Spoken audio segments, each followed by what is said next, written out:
All right. Some of you went deeper than you know. Take a moment to return, and we'll turn to this group for questions. John, who begins? It's Helen All today. right. Are they able to unmute? Not yet. Okay, Helen. Hi, Tara. Yes, dear one. Where do we begin? Um, so I'm, taking the opportunity for the serious days to, really focus on what are the big things that I want to shift as I'm going into the new year. Wonderful. There's two things that I'm working on that I'm um, sort of want advice on. So one of them is um, I realize that it seems like no matter what I'm doing or whatever I'm working on, I'm exhausted all the time. And so I was kind of looking into why is that? So whether it's, trying to get Moo to stop waking me up in the morning or my thyroid, which makes me tired, like whatever happens, I loop back and it never quite works. I'm always tired. So then I realized like what was coming to me was, well, I always had this belief, my mom raised me. She was always focused on getting my dad and my brother's approval. She just wanted male approval. And she wanted me to be her servant to help her serve them. And so I never, like, there was a part of me that I never dated much. And I was never in too many relationships because I always felt like I was always going to be the servant and lose myself and be invisible. And, so I didn't meet Harry until I was in my late 40s. And I think part of it was just this big fear that I'm going to be the servant. And I feel like that's what I've done. And I've got like this, I've I've got this program going with Harry, the two cats, and the dog. And I'm putting so much effort into serving them. And it's not that it's me that's driving this. And it feels bigger than a normal belief change. It feels like I need to bust this. I have to do something, yeah, that's bigger than a belief change. And I don't know what it is. Like I don't know if it's a lifetime contract or or some program that I set up. And I'd like some advice on what do I need to bust this? So, the first and most important question is, now that you know what the energy is what would it be to be free of this? To make your own choices, to be free to choose what you want is the opposite side of this. So it's a different kind of listening, isn't it? It's a different sort of presence that's required to listen to who you are and what is important to you, rather than listening to all of them and what do they need, what do they want, what what do I need to show up and do for them so that then I'll get my turn. It's a very different state of being to choose yourself first. There is a worry, but if I choose myself first, do I become the narcissist? Am I going to harm them? Am I going to ignore them? So that's that either or from the adolescent, isn't it? It's either me or them. But that's not who you are. And that's not the reality you want to create. And so you've denied yourself giving yourself more because that was the only way that you could see the way forward, that it's me or them. And so it's important to bring yourself back to the higher truth of, wait a minute, I create my own reality. I get to write the scripts. What script would I like to write instead? What, in my authority, in my authorship, I want to write a new script where I get to be a part of it all.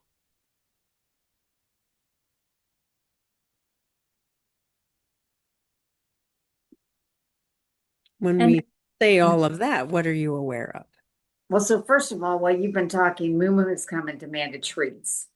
And I mean, like smacking me. And so I've been, I've been just trying to give her treats just to get her to leave me alone while we're having this conversation.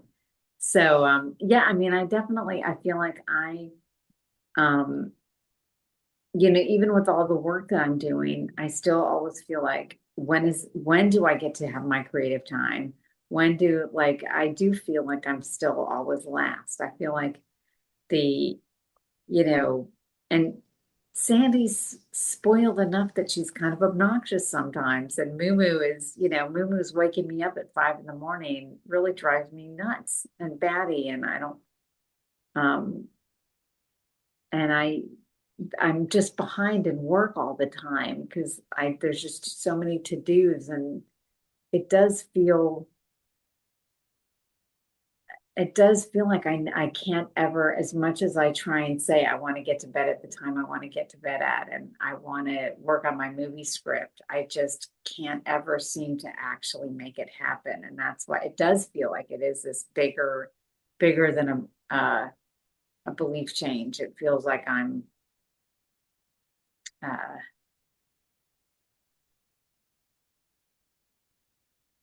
I'm more than stuck. Yeah. But I mean, everything you said makes total sense to me. So allow Mumu to be your guide in this quest to determine and express what you want. She has no problem with that. She's willing to approach you anytime, day or night, and say, "This is what I want." So that part of your belief says, yeah, but if I do that, then I'm harming someone. That's not the way that I want it to be. And yet it's in your belief system, or she wouldn't be that form, you see. But like now, since we've gotten Sandy, she started to lick her belly to the point where she bleeds, which cats can do if they're anxious. And I think she feels lonely because I'm spending so much time with Sandy and not giving her enough attention. And so I'm trying to give her a lot more attention. And so now I've got to walk Sandy, and I've got to make sure Moo Moo's got more attention. And then Ruru, of course, wants more attention. So now I've got to go downstairs even more than I ever did before. And, like getting a dog means like giving the cats twice as much attention as they had in the past. And I don't want Moo Moo to, like it's nuts. The whole thing's nuts. I don't want Moo Moo to feel lonely and unimportant.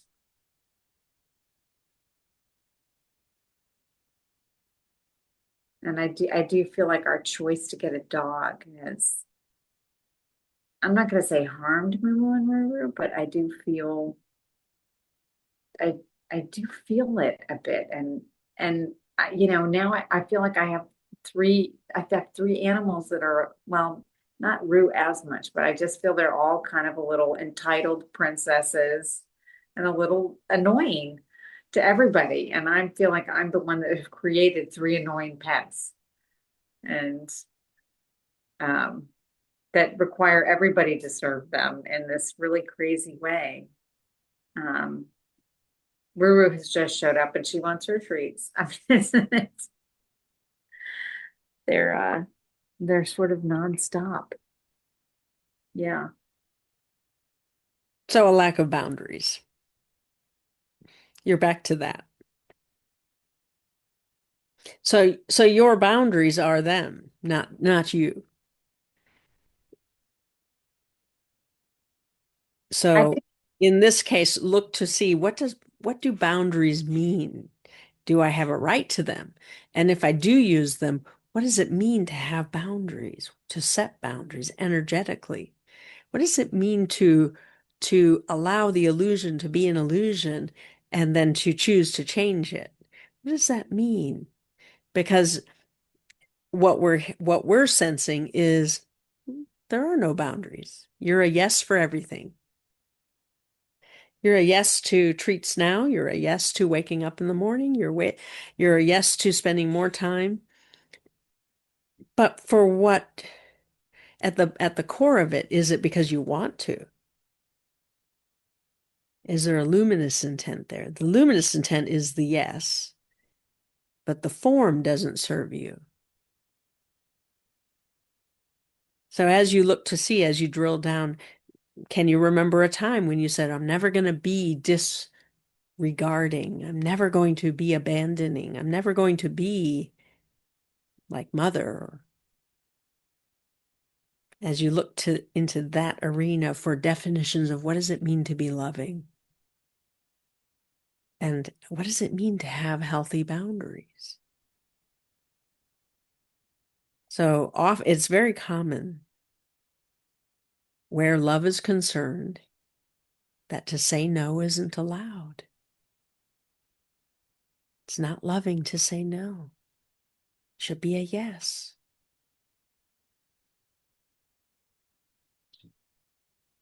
But the problem with never saying no is the other person doesn't really know what your boundaries are.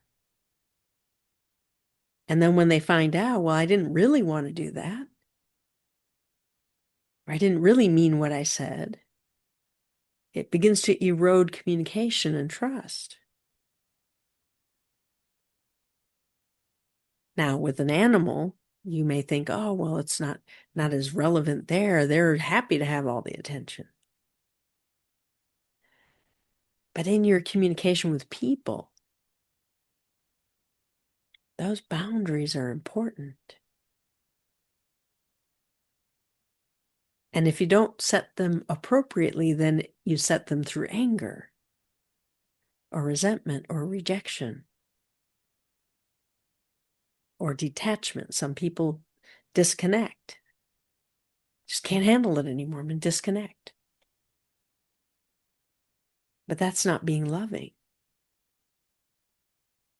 That's being abandoning. That's the very thing you didn't want to create, you see.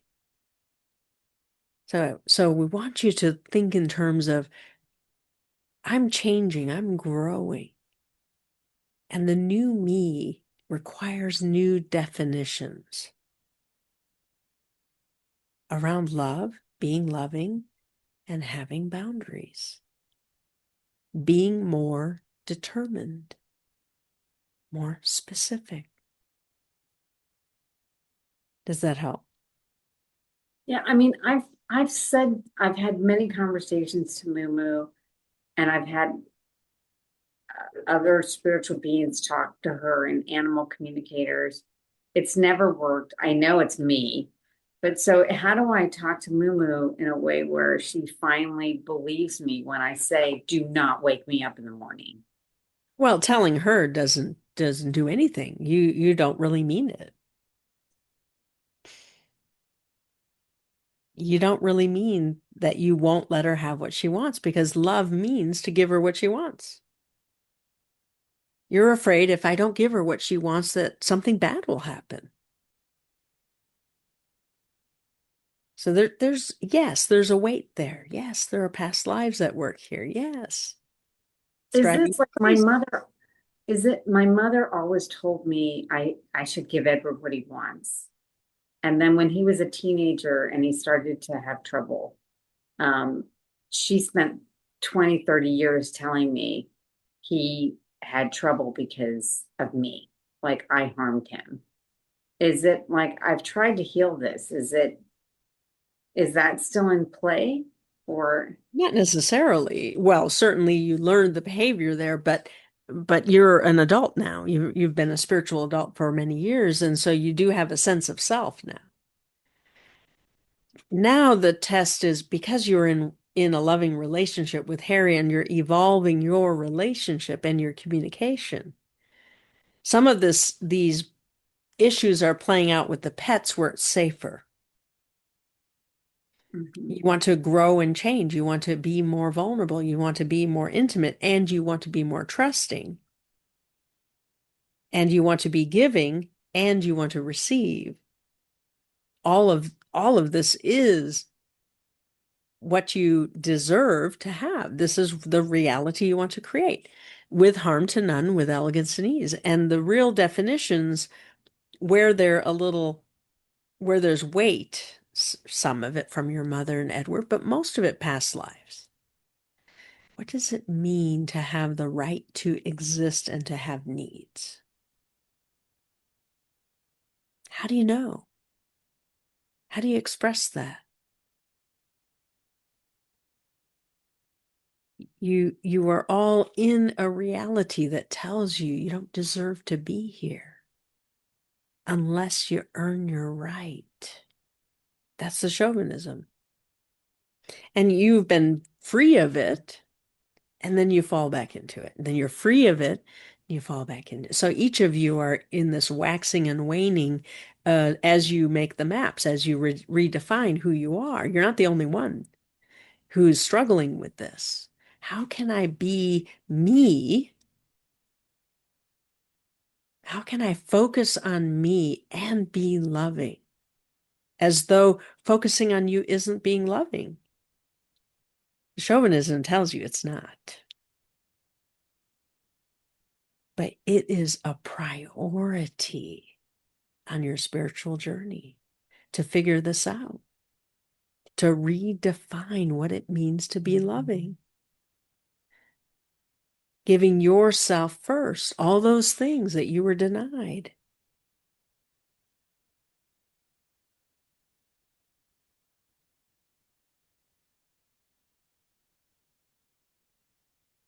And one of the things that's most important is to give your child, your inner child, healthy boundaries. What does that even mean? That's an inquiry. That's a mystery. That's something that needs to be revealed. Because you have done the work and your child is now in a different reality.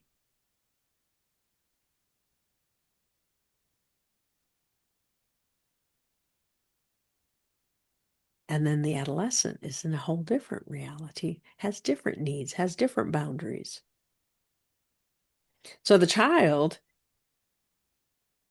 wants what she wants when she wants it, lot like your cat.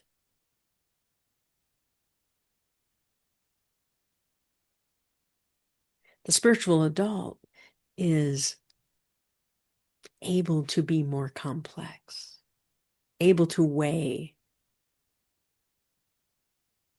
This is what I need. This is what I need to give myself. In order to give myself what I need some quiet time. I need some solitude. I need some time to be creative. I need to work that in somehow. And when I don't, I become depleted and I begin to abandon and I become resentful. And that's not who I am. That's not who I want to be. So it's a catch-22, isn't it? If you always put yourself last, you'll never get what you need. And it becomes the relationship that has to give it to you. It has to come from your pets, or it has to come from mostly Harry. Because you're too depleted. And when you really understand, wait a minute, in order to be depleted, I have to disconnect. I have to pretend that I don't have access to an unlimited source of energy. I have to pretend that I'm not truly loved by my higher self. And that I don't have a soul, because my soul is eternal. It's always available, always connected. And we say you have to pretend because you know what it's like to be connected.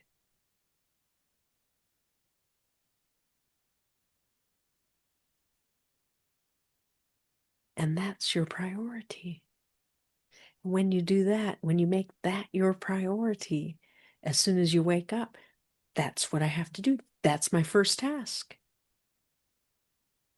Even if it's at 5 a.m., if your cat wakes you up, I got to connect. I have to choose, what do I want? Do I want to sleep more? Do I want to get up and feed the cat? Do I want to feel sorry for myself because I have to get up and nobody else has to get up? Or am I willing to be connected and fill up on that love? And then if I do get up and feed the cat, it's because I love the cat. It's not a depleting energy. Doesn't have to be.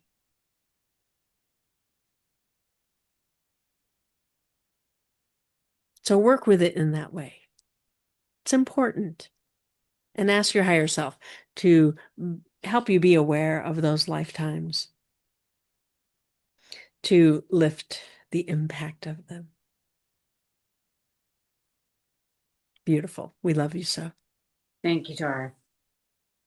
All right, John, who is next? Jean-Francois. All right. Hey Tara, Yes, dear one. how are? Thank you so much. I uh I was challenged with meditation today. My mind was just orbiting around trying to experience it, but also just focused on. I'm not sure if it's a question. I feel like there are a lot of different moving components, and I want to try and bring them in the hopes that we can find a synergy and maybe a new answer. Um, I have been leading guided visualizations publicly, and I've been having people come, and it's been successful. I'm having repeat. I'm not just repeat people. I'm getting like, oh, we wanted to come last week, but you weren't doing it. Like, there's anticipation and there's enthusiasm, and that's fantastic. The thing is, I don't know if this is what I want to do, and I think the one of the challenges that I'm experiencing, and I don't know how to put it better, has to do with spiritual leadership. And I feel pretty confident that it's a taint from past lives coming in because I don't want to be responsible for anybody else's spirituality.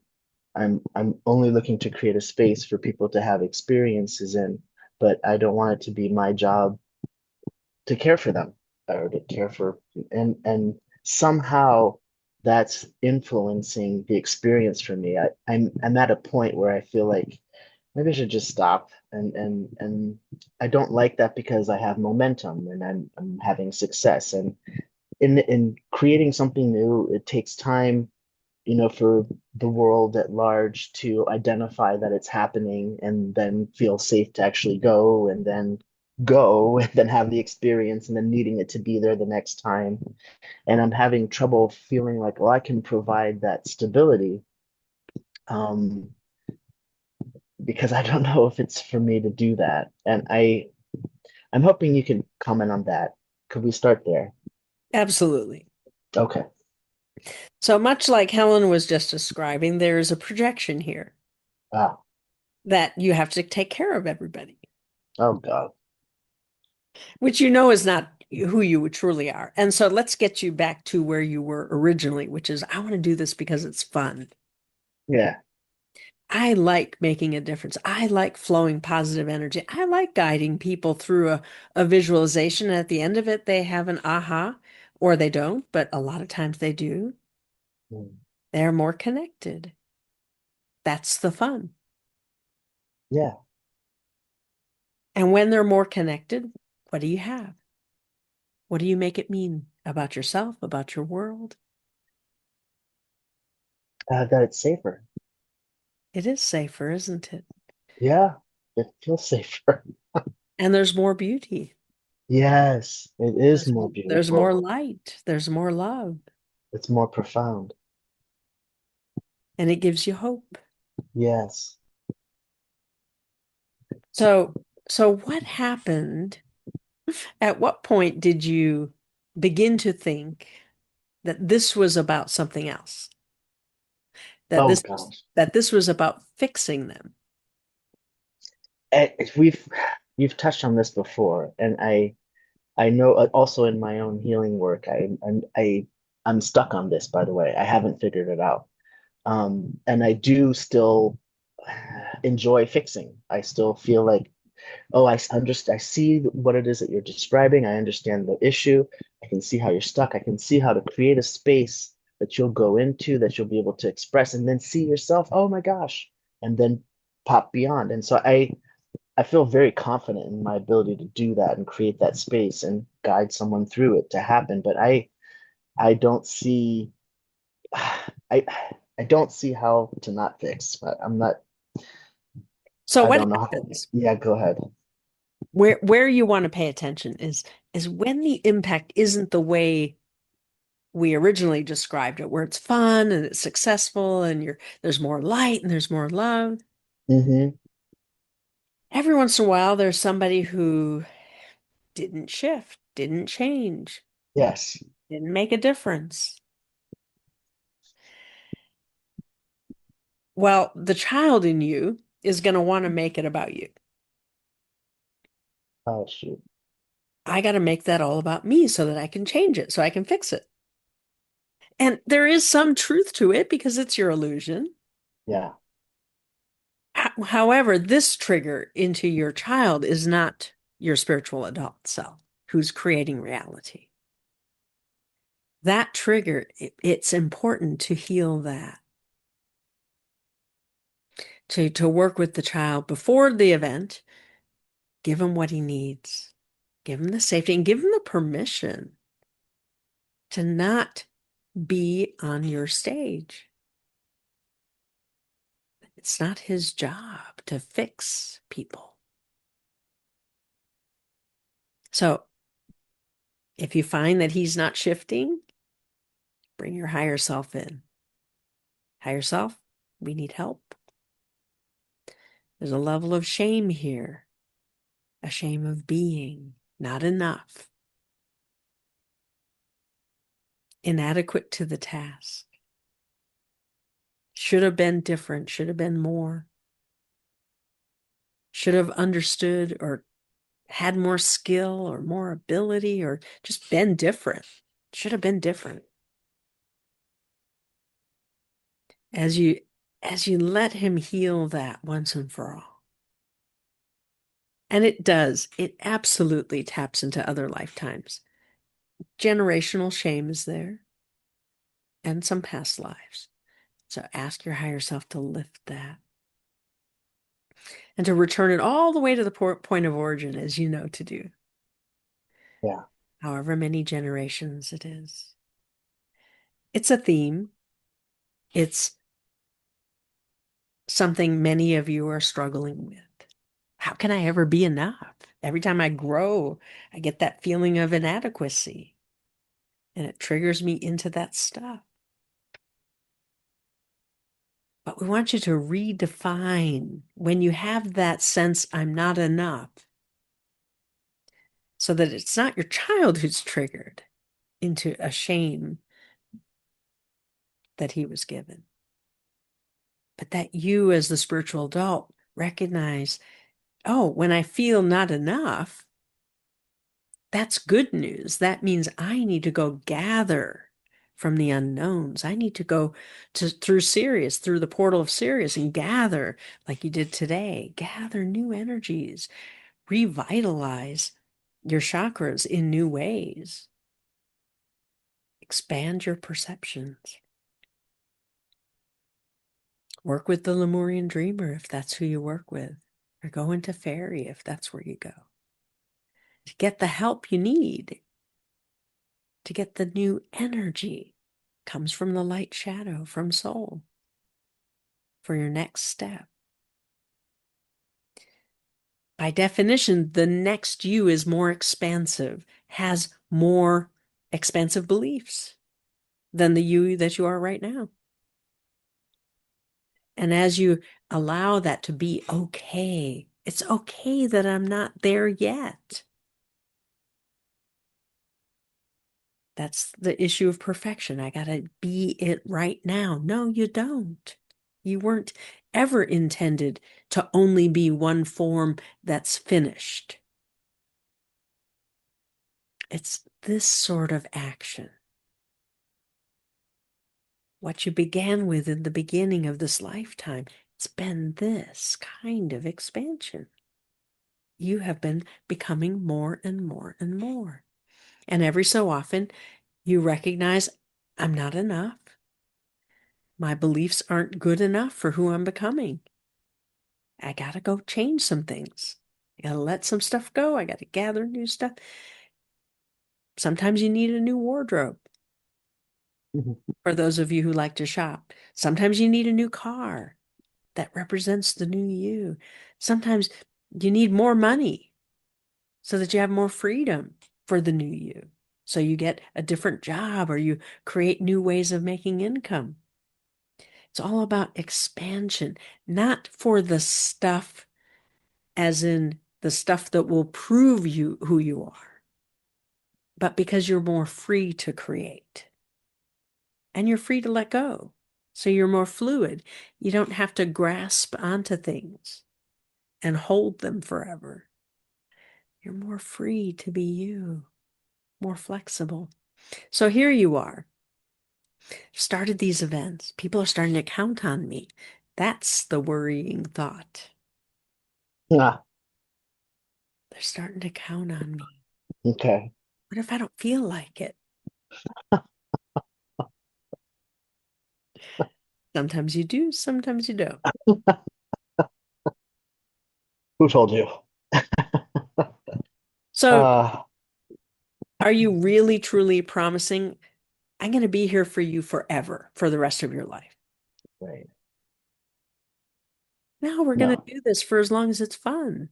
Yeah. We're just gonna, we're taking it day by day.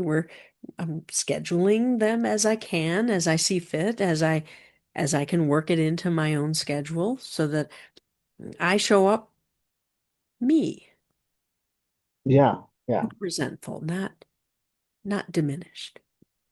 I'm focused on that, and I feel like I'm at the center of that. But while I'm at the center of that and experiencing the positivity and the expansion, the growth and the healing from the process, the fun and the connecting with people, I also feel surrounded by just an environment, a weather of, I think you're right. I think it's just maybe beliefs I have of myself, but it's my. Uh, I don't know. It still feels very unspecific.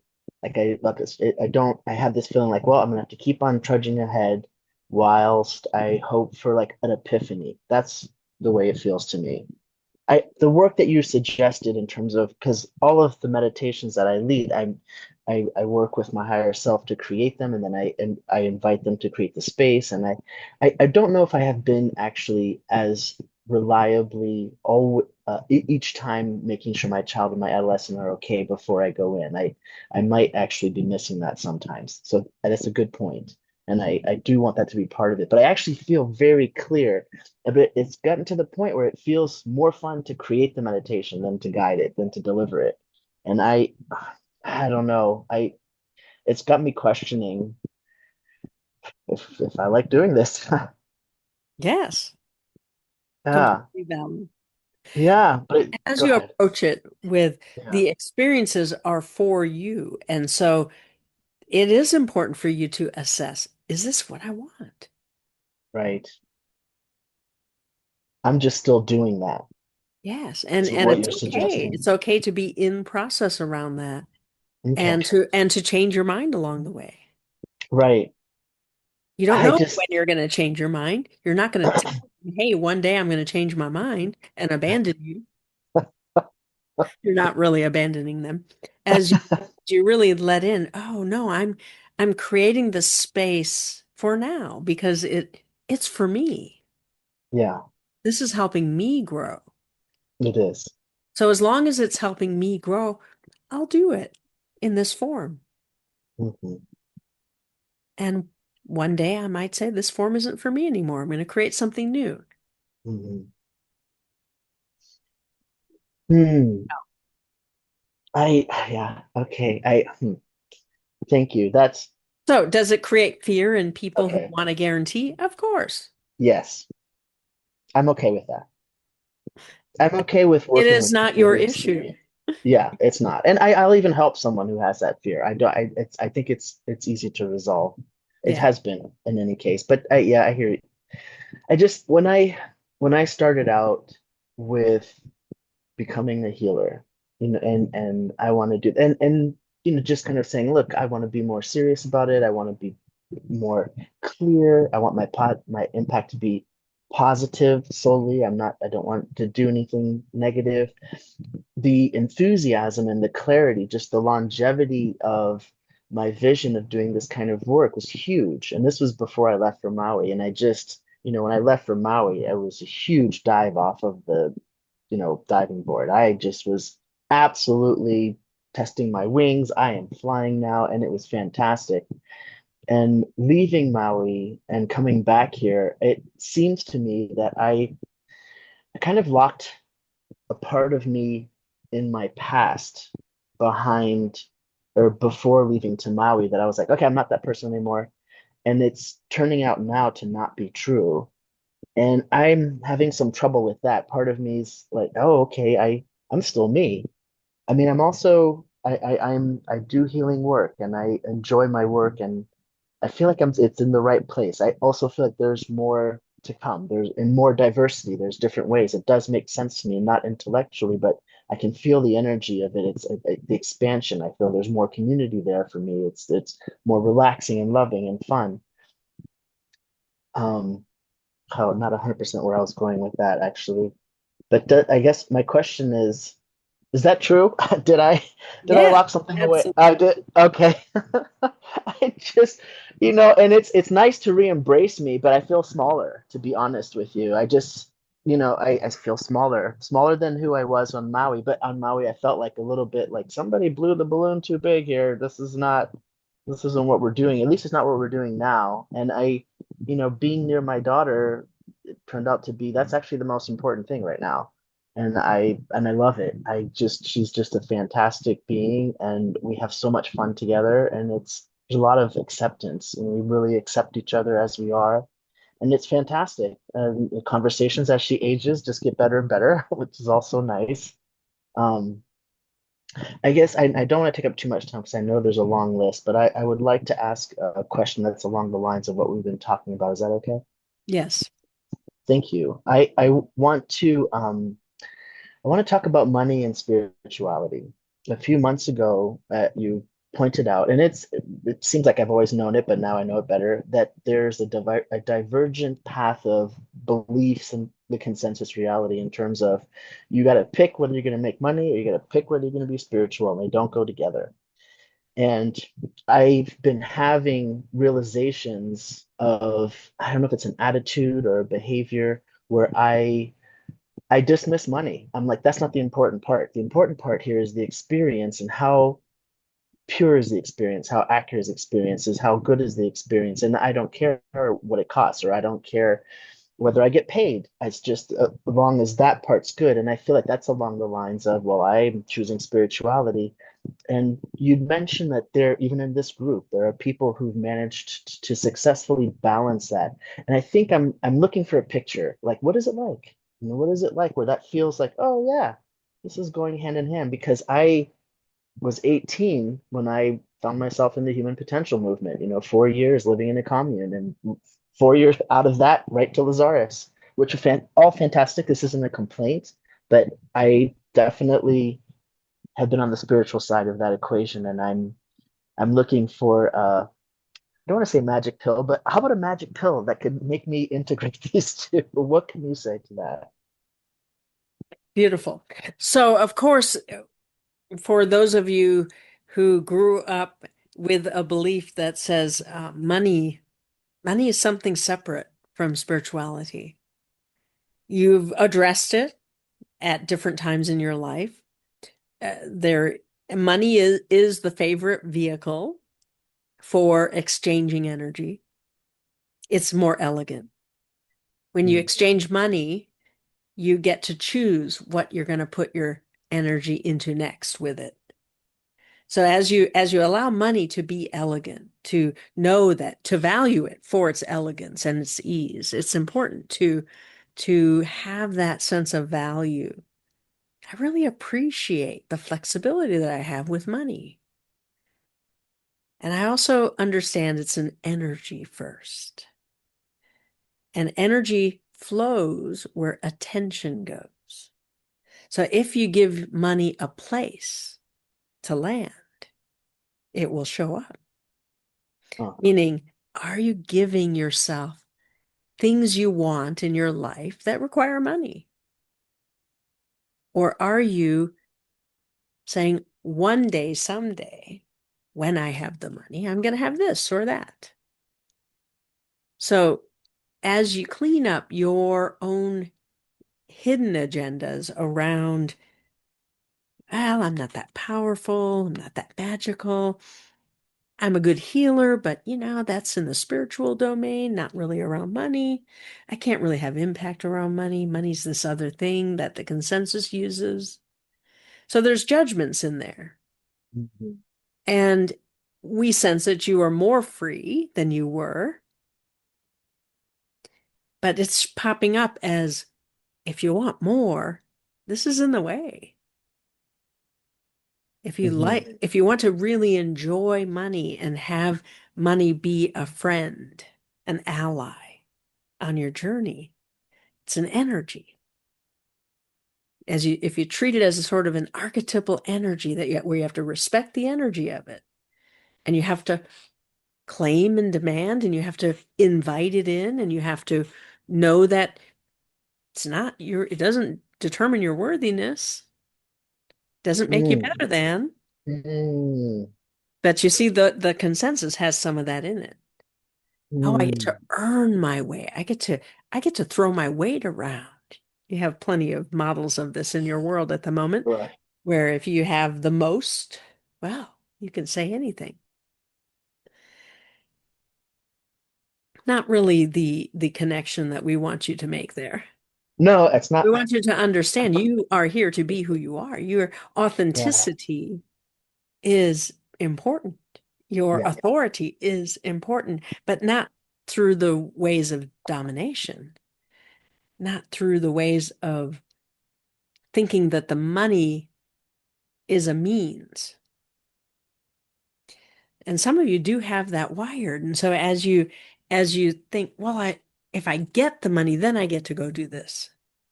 So I'm not even going to bother imagining what it is I want next until the money shows up. But it's a catch-22 because you see, if you don't imagine what you want and say, I'm going to create this, I'm committed to this. And I don't know how the money's going to come, but I need the money to be there. So I'm going to dream that as one of my resources. I'm going to invite money to participate in this creation. And I'm going to have fun with it. And I'm going to recognize that I'm creating the reality. You see, I create my own reality, except where money's concerned. That's Huh. a problem that many of you have. It's a problem. I don't really create my own reality. If I did, the money would be there. So then you hold yourself hostage and you judge yourself and you diminish yourself and you discount your magic and you discount the efforts you've been making, but you're not lining things up energetically appropriately because here you are diminishing yourself, but you need to be more. You need to show up more energetically to match the energy of the money. Because the money doesn't have opinion, doesn't have judgment, doesn't withhold. As Abraham likes to say, all the money's in escrow up here, waiting for you to pull it in. But in order to pull it in into time and space, you must have a purpose for it. Because that is the way money is measured. And you're creating dominion. So now you're creating a world where you want that money to have positive impact too. It's not just for me. I don't need greed. I don't want to be greedy. I don't want to be one of those people who hoards the money. Mm-mm. In dominion with money. I want it to flow into my life. I want to have plenty of it. I want to be gracious, have it be part of my gracious giving. Some of you are focused on the legacy you're going to leave, the philanthropy, the difference you want to make. And we want to caution you. Sometimes philanthropy requires you to have a problem that can be solved. So we want you to focus more on gracious giving. What does that look like? It can incorporate money, a flow of money to make that difference that you want to make. But don't focus on the fixing of what's wrong right now. Focus on what's possible when the world is free of that problem. What's the real dream you're dreaming? It's always the impact. Once that's resolved, what's possible? Well, people have more dignity, more freedom to speak and be who they are, more choices in how they want to live their life. Whatever it is, we're giving you ideas. We're not telling you what it is. As you always work to that next step, well, once we're free of this problem, what's next? Once people wake up, what's next? Because that's the real dream. That's the luminous intent. That's where the healing is. As you look to see, oh, wow, I've been avoiding creating the solution to the problem because I don't really want to know there's a problem. And we encourage you to go beyond that problem. Once this is resolved, when the world is free of struggle, when the world is free of pain, what is the world able to be? That's the work of the mapmaker magician, the dream weaver, the reality creator. Not to only acknowledge, yeah, we have a problem, the environment needs some help. Fixing that problem, while it can be a focus, it can be the next step, isn't why you do it. Well, I want to be in dominion with earth consciousness.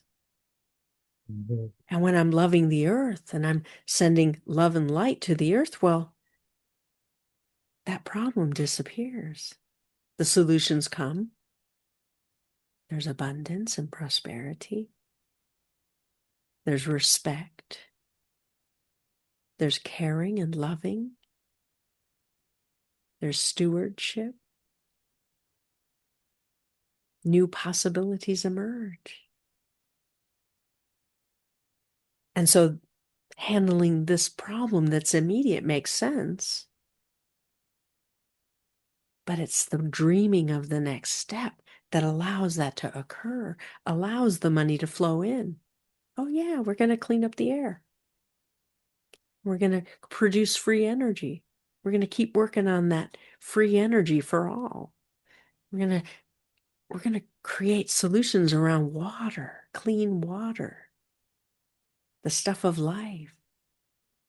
We're going to dream abundance and prosperity. Doesn't make sense to have limitations and control in place if there's abundance coming.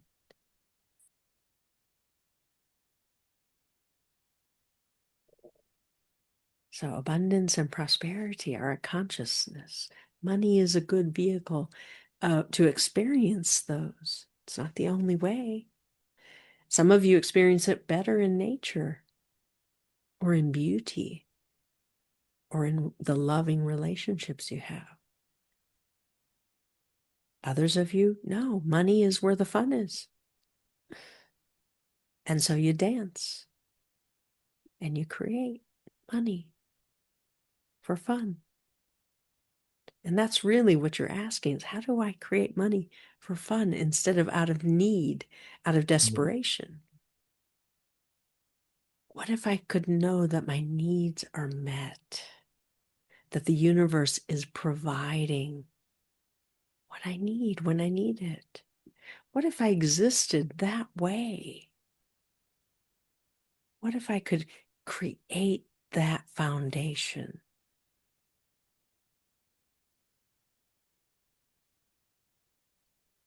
The steps to getting there are the qualities of being there. So to begin that imagery, fill yourself up on that knowing I am safe. I have a higher self who loves me. I am connected to God, Goddess via my soul. This is an illusion that is for me. I get to choose what's next. That's the conversation you want to be having, so that money can be for fun. And because, as Lazar says, you are here to learn to have fun, which implies that you don't really know how to have fun.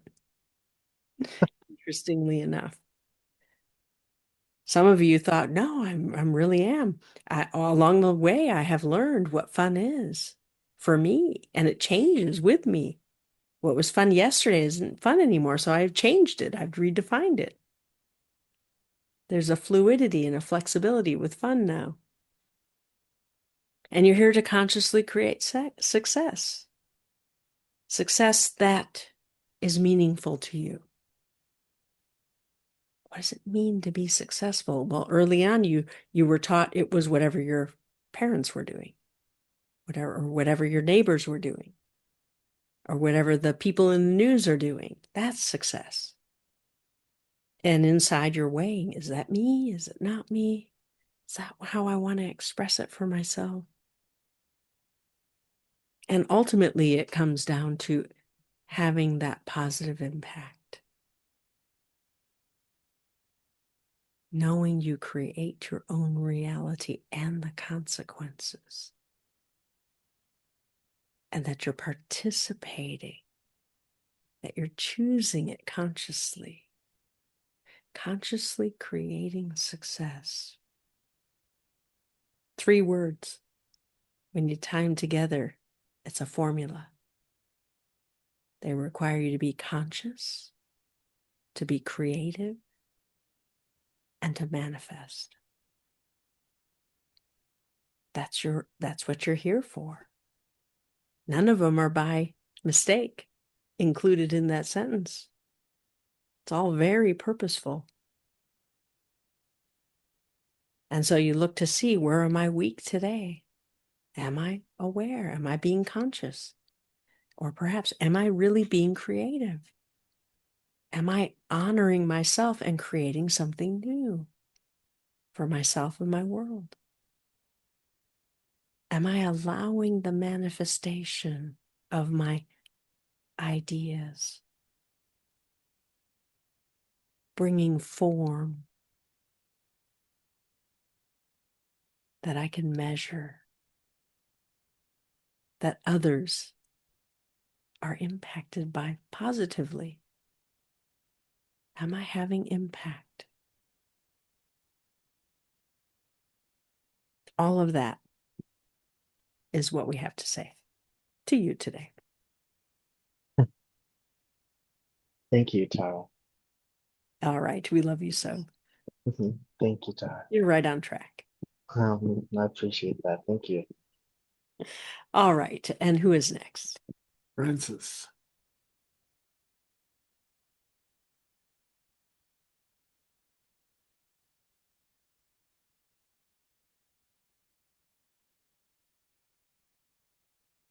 Francis, are you here?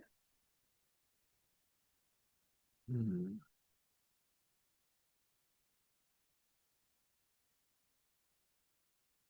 We'll move on to the next one.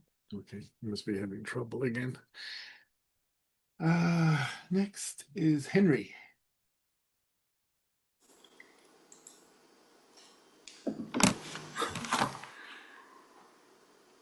Yes, dear one. Hello, Tara. Great to be here again with you. Yeah. Uh, everything seems to be flattening out rather. We talked about the betrayal last week, and I did work with that, and I got to feel that, well, working with higher self, that um, that I think whenever I ask for anything that I don't get an answer, and I also feel that about pretty much everything in my life when I ask for it, and I realized that yes, if I still and listen and experience every time I ask to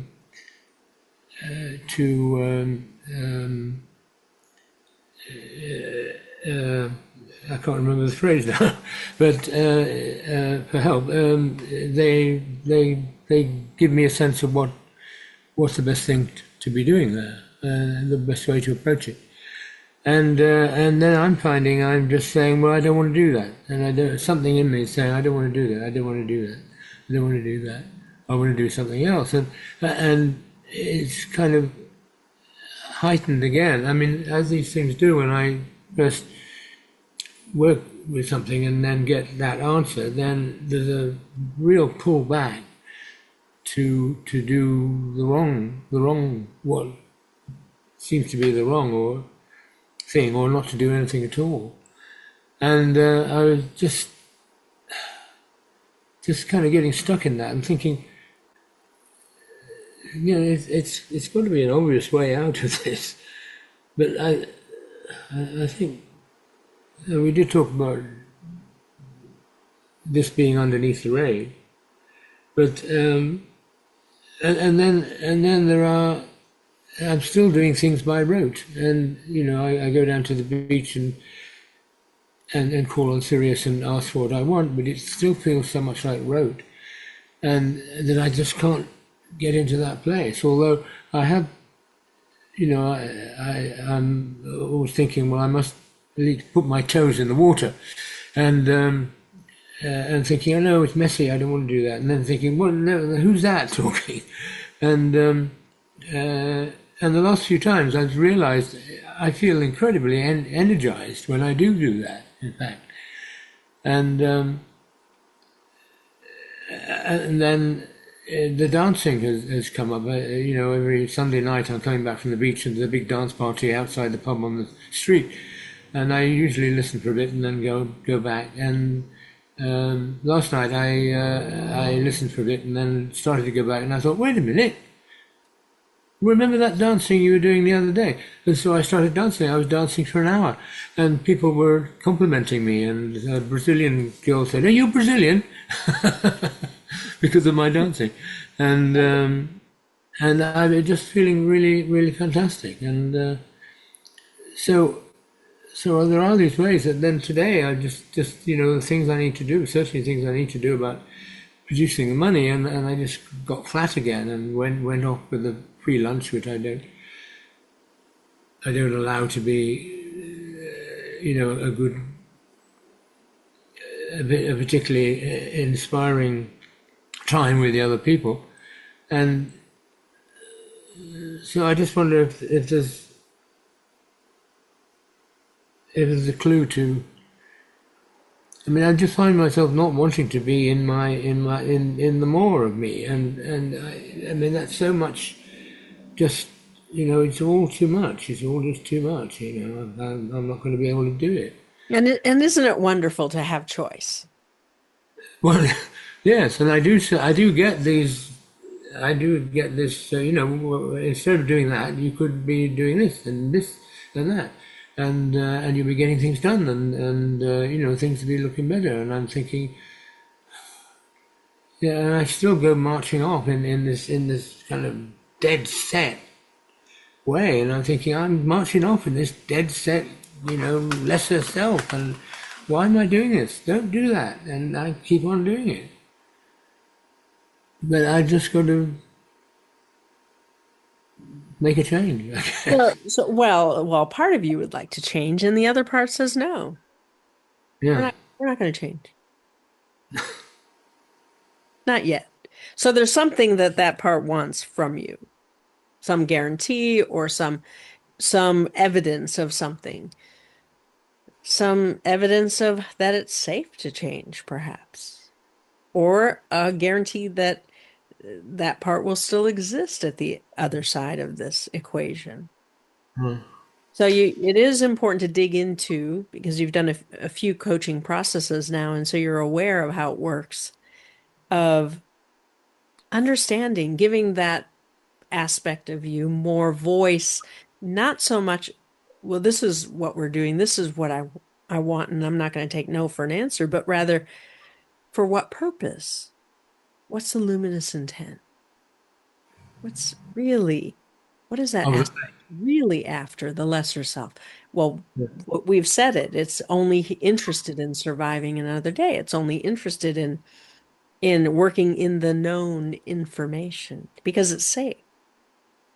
I don't have to grow. I don't have to explore. I don't have to change and be uncertain about the future. So there's a sense of safety that comes from everything the same, everything.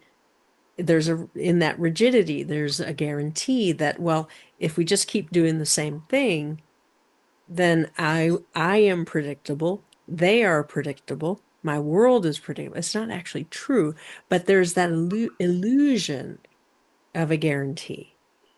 And that's important to honor. Oh, is that what you're after? Well, that's not really what we're here for. That's not really what our soul is calling us to be. But the lesser self has important qualities to bring. Because when you move into you the more and you start creating something new, you don't do it without reference to the skills and abilities you've built already. A lot of what that aspect of self has helped you do is to focus on, today we're going to do meditations. We're going to meet with higher self. We're going to build that relationship. Or we're going to go to fairy. We're going to meet with our fairy friend. So your lesser self has been part of the consistency. The lesser self has also alerted to you to the problems, quote unquote. What's wrong with you that needs to be fixed? We smile because it's not actually true that you have to fix yourself, but there might be stuff that had to be lifted. And so shame that had to be lifted, judgments that have to be overcome, that have to be addressed, or limiting beliefs and emotions, negative emotions that get in the way, and the negative ego who has run rampant because the self-I hasn't been willing to make meaning of things. And so the ego goes negative when that happens. And so here you have this very powerful, solid lesser self. And that wasn't for no reason. That was designed to keep you safe. And the you that needed to be safe was your child and your adolescent. So important to recognize, oh, I'm not getting anywhere because I'm not giving them a new safety. And until I'm willing to have me the more come in with my higher self, with the big guns, so to speak, all the protection of all the beings of light that you know, until I go to my child, my adolescent, and I give them a continuous, consistent sense of safety, that lesser self isn't going to let up. Because you do need to survive. Except you're bored with surviving that way, and bravo, time to grow.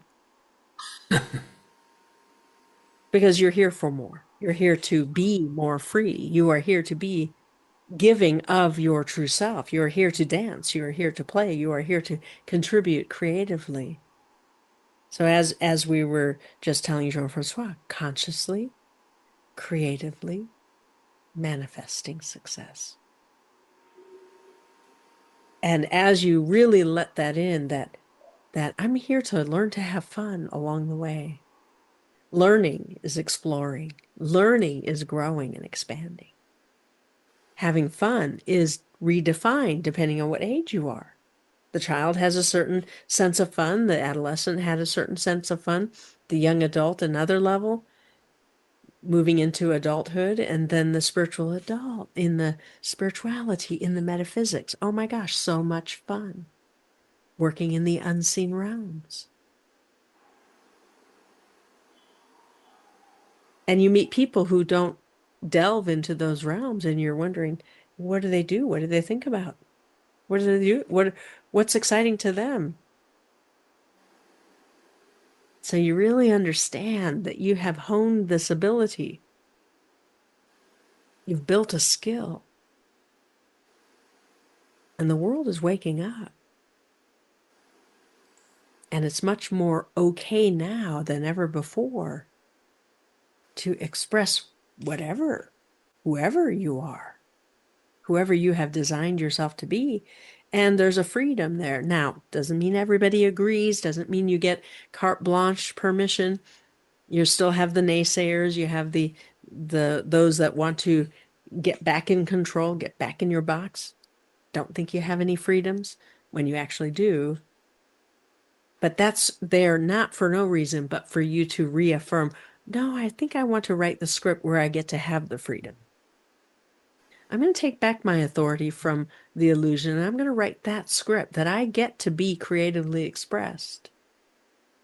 And the more that I do that, the more I'm supported by my universe. That money gets to be more of an illusion.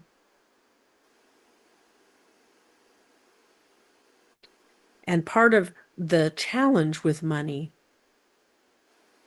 is you have in your consensus the need to ask for it. Isn't that fascinating? You have to ask for it. It doesn't just, people don't just give it to you. Some do. You did the other day. A woman who gave you a few dollars. Some people do just give money. Yeah. And you can continue to create more of that magic. It was kind of wonderful, wasn't it? Yeah. There's something about asking for it. Do I have a right? Am I worthy? Do I deserve it? So it's confronting those questions. It's very important. You've worked through a lot of it, and you've had a lot of money in your past. So you know what we're talking about. You know what it feels like to have it. You know what it feels like to be free to spend it. But you also know that it's uncomfortable to ask. And so you've been creating situations where you have to ask because you're willing to work through some of the negativity there. You're willing to change the world around this. I do deserve. It isn't a question of worth. It's about willingness, part of my magic. In compliance with my will and love. How fascinating. So as you open that up more and realize, look, the lesser self has the luminous intent to keep you safe. Yeah, I get that, and I value that. That knowing that we need money, that we need to focus on creating money so that we can have that freedom. But the way to create the money isn't to long for it, but actually to be it, to be that freedom first, to be that self-expression, to be that asking and receiving in advance. So we're kind of answering Jean-Francois's question in a roundabout way through you. Does that help? Yes, yes, I see a different way. It just feels, how can I get into that energy? I suppose I've been. And that's why we began with choice. You you simply choose it. Okay, I'm not gonna spend a lot of time there because I'm uncomfortable. I'm much more comfortable being in the known, but I'm gonna give myself 30 seconds to start with. Put the timer on, 30 seconds. I'm just gonna be freedom. Okay, that was pretty fun. Maybe I'll do it for a minute.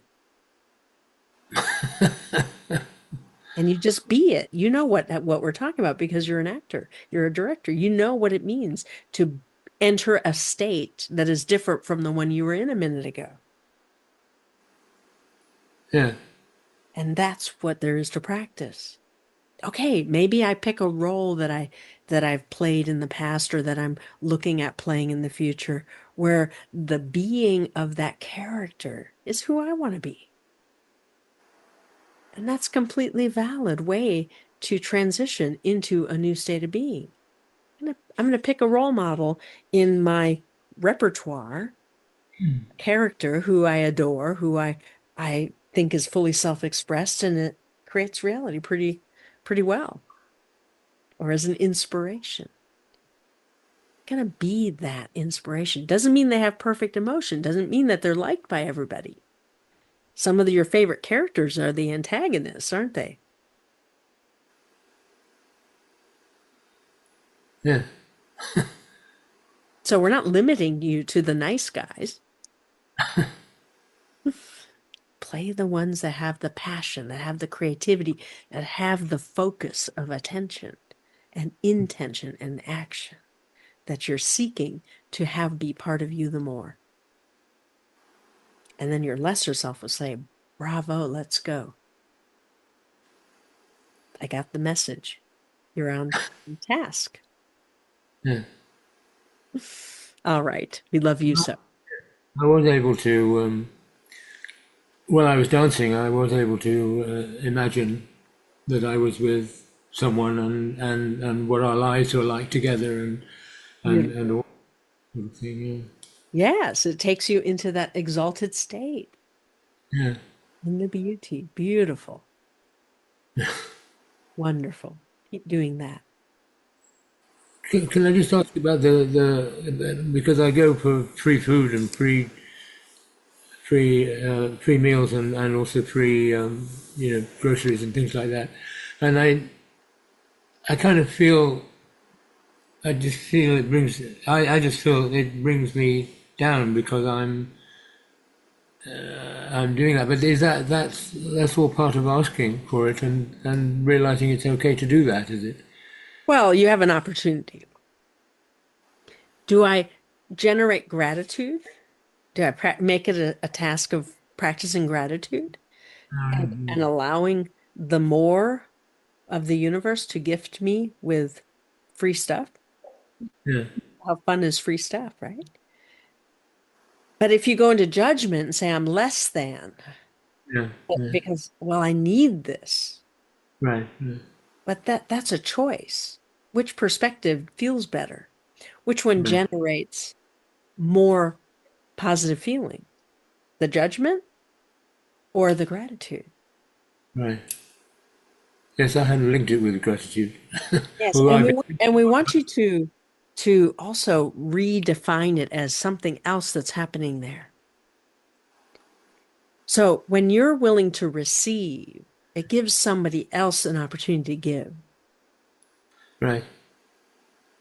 So there's a balance, there's a beauty in that. And when you give, it's a gift. It's a true gift when you give your love, your attention, your things, if you choose to transfer things or if you gift money, as that energy of giving, well, you need somebody to receive it, don't you?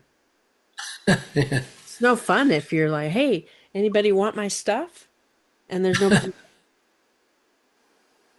So the creating someone giving so that you can receive with grace is something to be grateful for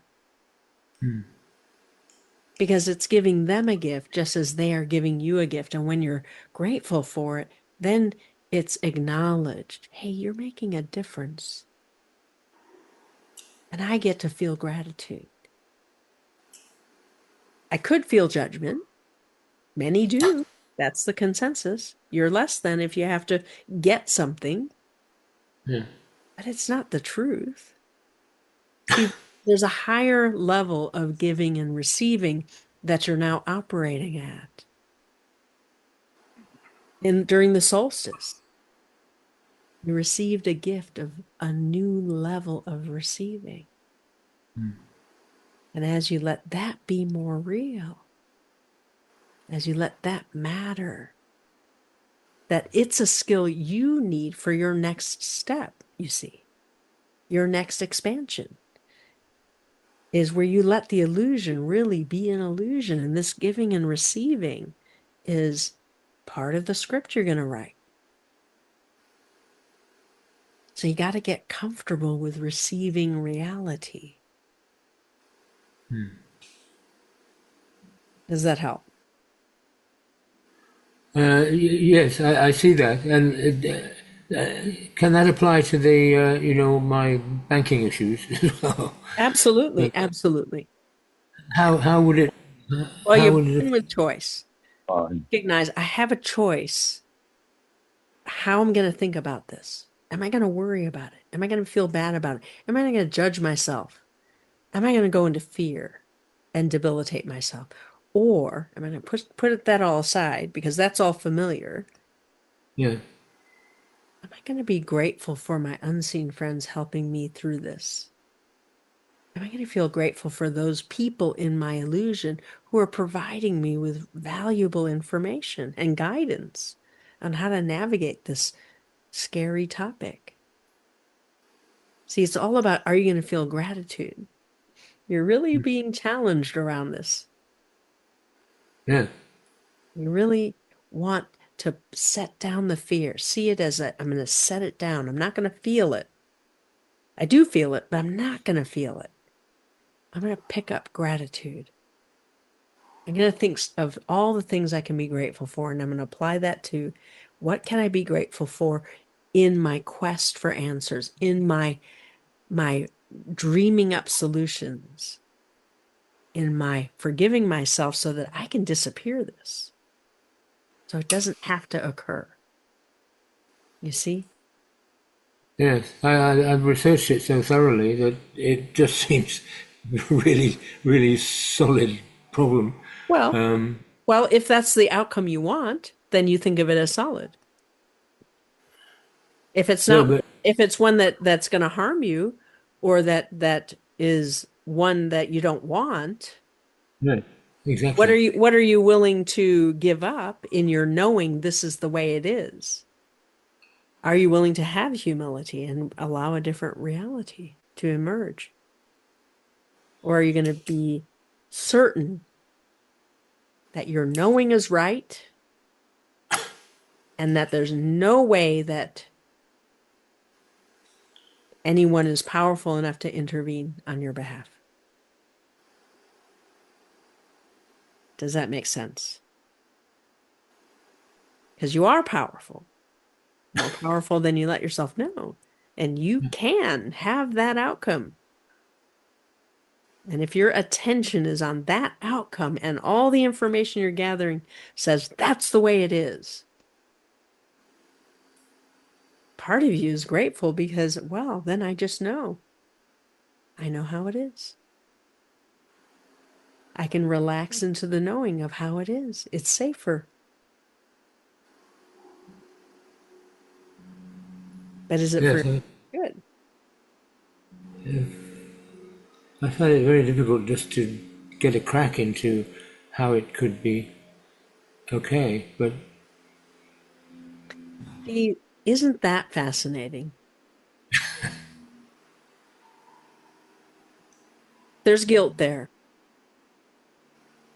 Look to what do you feel guilty about? And what happens if you release the guilt? What do you have permission to be if you release that guilt? Just play with it in that way. See if it loosens up. No, we're not saying that it's a bad reality. It is what it is. The reality you're creating is the reality you're creating. The question is, are you a reality creator? Or do you just get what you get? You get to choose. no.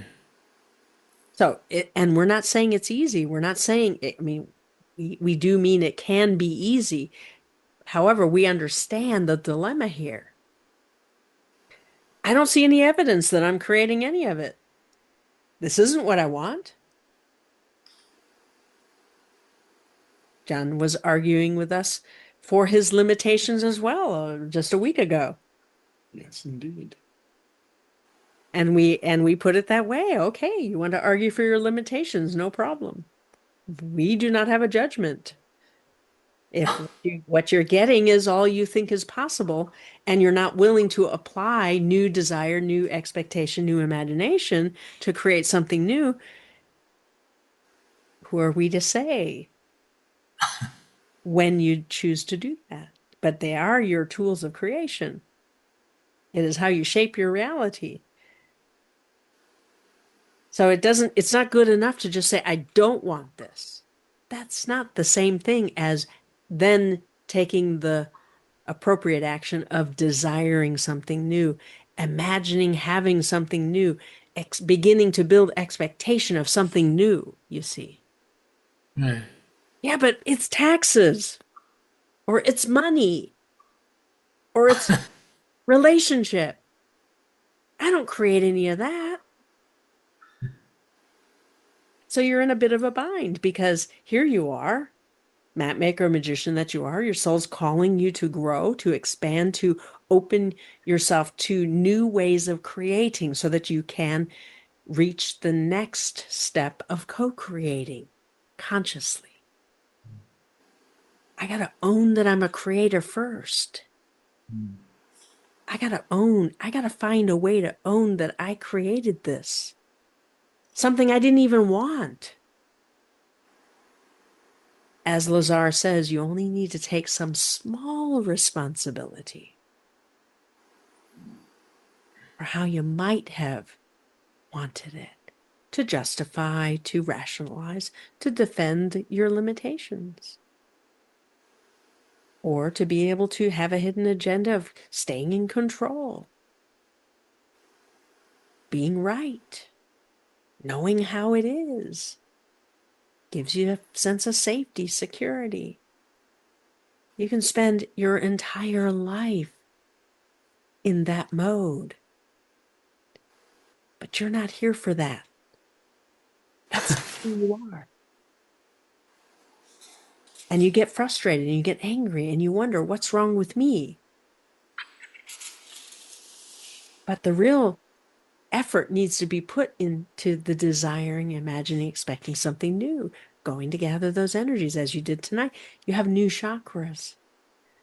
What if your new chakra sees some new possibilities that you couldn't see earlier today? Are you open to that?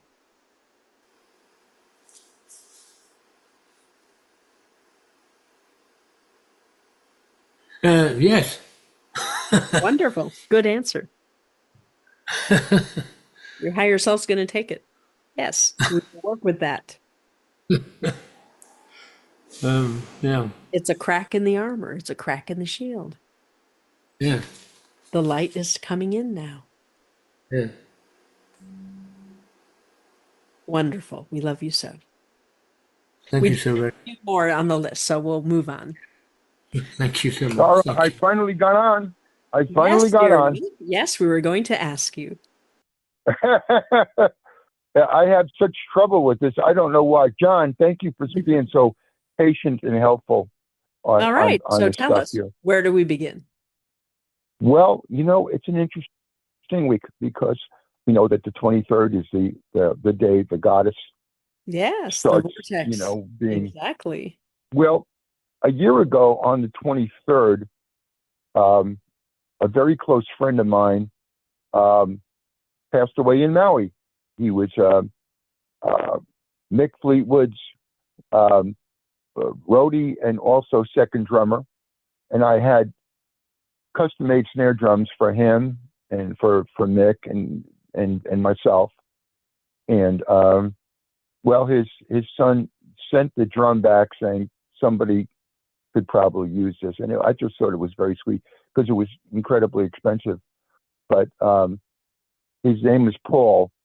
Is there a way? I do talk to him, but I don't really hear anything back, and I just miss him. It's been over 50 years that we've been friends, and it's on the 23rd it'll be a year that he's gone.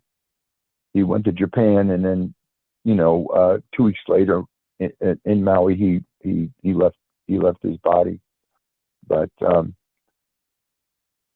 anyway, Tara, I am having some self-doubt about stuff. I guess that's normal. I guess that's from the child's point of view. And I have, like I said on the last call, I have some very large dreams, and I want to manifest them. And it part of it has to do with children and making a difference in the life of children and making them feel empowered and making them feel bigger than they really are. And so, is there something like guilt or shame or something like that that's blocking me off from feeling good about these things? So right there, you've defined it. I don't feel good. Okay. What would it take for you to feel good?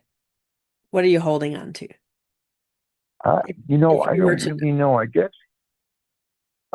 I'm holding on to the past because I've had, some brilliant past experiences and then some other experiences that haven't been so good. They've been very constricting, sad, and shaming, embarrassing.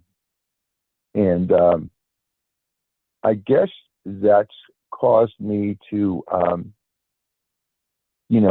not be as expressive about creating things because I'm afraid I'm going to be, I'm going to be a failure. And that's never been my thing since the last couple of years. And as you know, I've cheated death in the last couple of years from being a super vital, healthy guy to having a stroke and having eye problems from the stroke and having cancer, throat cancer. So I'm not even sure why I allowed that kind of reality in, but there must be a reason. There must be a reason that I let that in. So On that note, if you remember, Lazarus has a yellow series tape called Choosing Your Lessons. Yes. What would you like it to be about? What is Well, it what I'd that like, what about those experiences allow you to be more of who you truly are? What do they free up inside of you? What are the fears you get to what are step the down? experience? Well, playing drums in a great band and in front of very large crowds. That is, and I have a friend of mine who is a client who wants me to record on all of his new songs, and that is very inspiring for me. How wonderful. And it's incredible. And he tells me, about the 3 or 4 very well-known, high-profile drummers that have played with him. And he said, I'm still his favorite, which makes me feel kind of good, Absolutely. So, yeah, it makes me feel And kind so of good. for in that vein, it's important not to give that dream to your adolescent. Your adolescent has his own dreams of being the rock star and all that, but allow that to be for your spiritual adult. Something Yeah. that Now, you are how would I, creating, that you're creating consciously, that you're allowing that fun to be restored. Tara, how would I keep that from the adolescent? Well, How you would don't I keep it make from him, sure but you, you give him what he wants in his reality. Go hang out with, oh, let okay. him be the drummer on a stage and all the girls and all the things and all the money and all the fame and fortune that goes with that. Let him have his version in his, Yeah. Well, he likes girls. He likes girls a lot. I can tell yeah. you that. Yes, and then come back to your reality where you're working with this friend of yours who's invited you to play on his tracks in the studio, and you're going to show up as the conscious reality creator that you are. You're going to segment and tend. You're going to see those songs that you're recording together being wonderful, not just famous, but have impact. Yeah. Because you know what That music is, that is really, really good feedback. Because no, I don't want to give any of my future dreams to my adolescent at all. I don't want to do that. Well, he has his version of it. So the danger is that when it's so similar, that you play his out, and that causes trouble because, well, your adolescent's black and white. The Yeah, adolescent and isn't consciously it seems creating. it seems like there's quite a bit of negative ego in there too. And Well, I we'll just I call it ego. It's not necessarily negative. yeah, well, it had a lot of positive ego Yes. um, up until 7, 8 years ago. So And so that's what there is to anyway, restore. and that's what it is to rebuild. Did you say? That's what there is to restore in yourself. Absolutely. But you are new now. You're a new version of you. I am. That's a completely new version. 55 pounds less, and um, ready to roll, ready to roar. Because I'm kind of living in the country right now, from a beautiful city condo gated to a really an older house that is out in the country. And but I'm doing a lot of processing and programming here. It allows me to do that, which is a good thing because I don't see my neighbors. It's just been kind of me in the house. So in a way, that's a very good thing. So I created a good thing in that scenario. Wonderful. Yeah. So I'm ready to come out of my cocoon. I'm ready for the butterfly to come out and start something new. Like I said earlier on the call, I have some very large dreams, and I got to work on my success cube and work on my identity, and go from there. I'm so grateful for these conversations I have with you. I try not to last too long. I try not to ask 10 or 20 questions because it's not a personal reading. It's just you and I for a few minutes. And I try to get as much out of it as possible. And I'm so grateful for you, Katrina and John, that you allow us to have this. I'm really very grateful. Wonderful. We love you so. Love you too, Tara. All right, John, who is next? Melissa. Hi, Tara. How are you? Yes, dear one. And I have my husband here, Donald, with me. I let Katrina know when we signed up. Yes, we are aware. Oh, So where do we begin? Hello. Yes, dear one. Who would like to begin? Go ahead, honey. so I've talked to you before about just the back and forth of staying in Idaho and going back to Florida. Yes. And so my husband and I are really working on creating our future, but I feel there's a part of me who feels that he wants to go to Florida and I want to stay here. And I don't know if it's my like lesser self or my negative ego. Because I'm trying to keep an open mind. But basically, I guess what I'm trying to say is I want us both to get what we want in elegance and ease and not like compromise where you're just doing it for the other person. Does that make sense what I'm saying?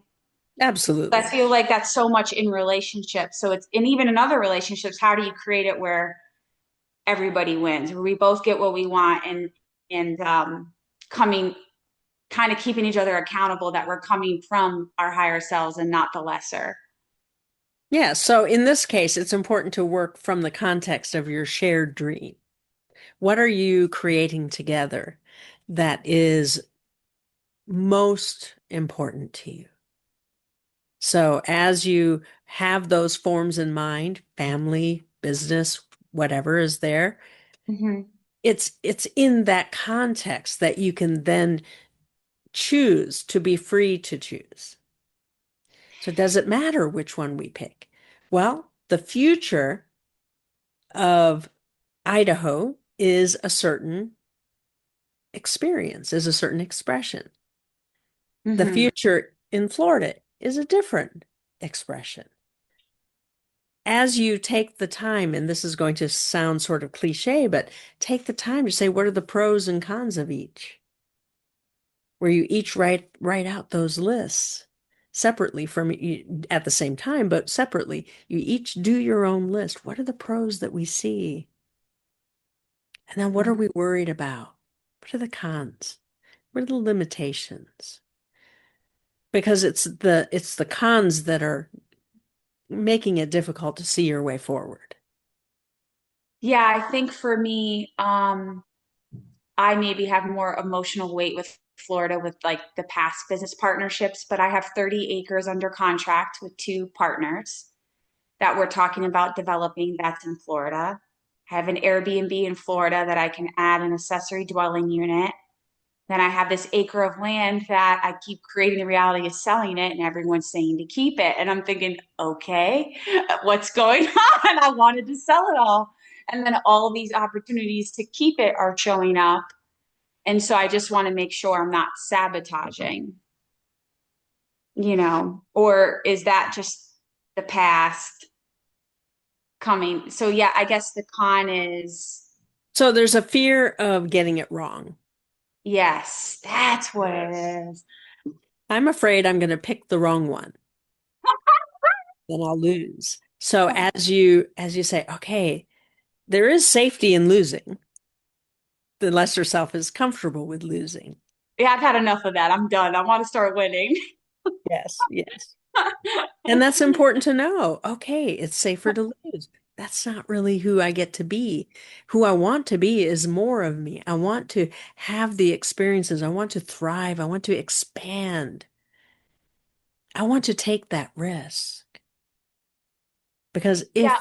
if I create my own reality, and I really believe I do, then I get to also write out the consequences. I get to dream the consequences. I get to create something new that is more. Now, am I going to do this all alone? Am I going to do this from my ego? No, Mm-mm. I'm going to invite my higher self.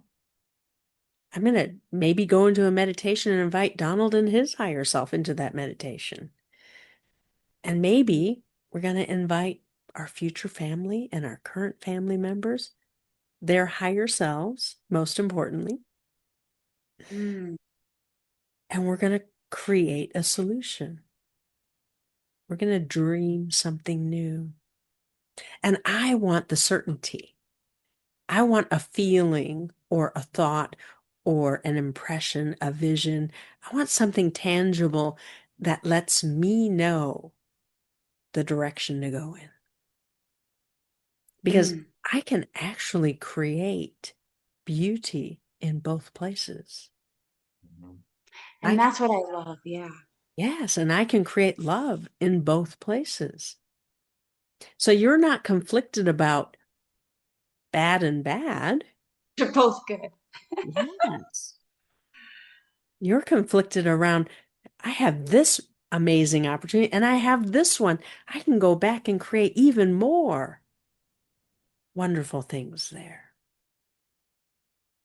I wanted to ask a question because I think what's happening for me is there's in the world of real estate, there's this thing called wholesaling, and you find people that they're in either distressed situations or they have ugly houses, and you negotiate to buy the house to remodel it. And I have a hard time with it because what's there for me is I don't want to take advantage of anybody and prey on their situation. And I talked to Katrina and John about this on our call Thursday. And actually, when I got off the phone with them, I was so inspired because they helped me see the beauty of what that is. But I'm like, but do I want to sit on the phone and call people and talk about that? But it's also a way to get leads and get houses. And so I think there's a part of me I'm fighting that. I did really well in it, and I always brought honor and integrity and dignity to people. But somewhere along the line, I just kind of lost it for that type of industry. Does that make sense what I'm saying? Absolutely. And I don't know if it's just a mindset shift or if it's just not for me anymore. So we did speak with you about possibly passing on the knowledge of what you know Yes. as a possible next step, where you get to do the investing in the real estate the way you love to do it, and you get to teach others all the things that you've learned along the way that were part of your building process.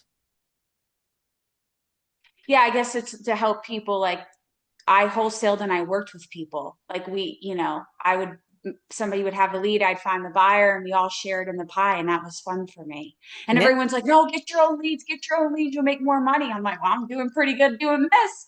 I don't mind sharing, don't have to pay for the marketing. So I was grateful for it, and I was so alive working with others and also the investors, and they, watching them do well. And I'm like, why do I feel like I'm doing something bad? You know? So that's really, you aren't doing something bad, but the fact that you think you are, or that you feel that you are, Yeah. would be an indication that your attention is better spent elsewhere. That you need to follow your muse. You need to spend time on that which is creative for you. Hmm. So something's calling you to be creative in new ways. Yeah. I think that's what it is. Maybe I need to let that go. It's working with people and helping them in their homes and creating beauty Yes. in the houses. Yeah. So Yeah. following your inner guidance system is important. Your feelings Hmm. will tell you the right which way to go. Hmm. And so look to see what's more fun.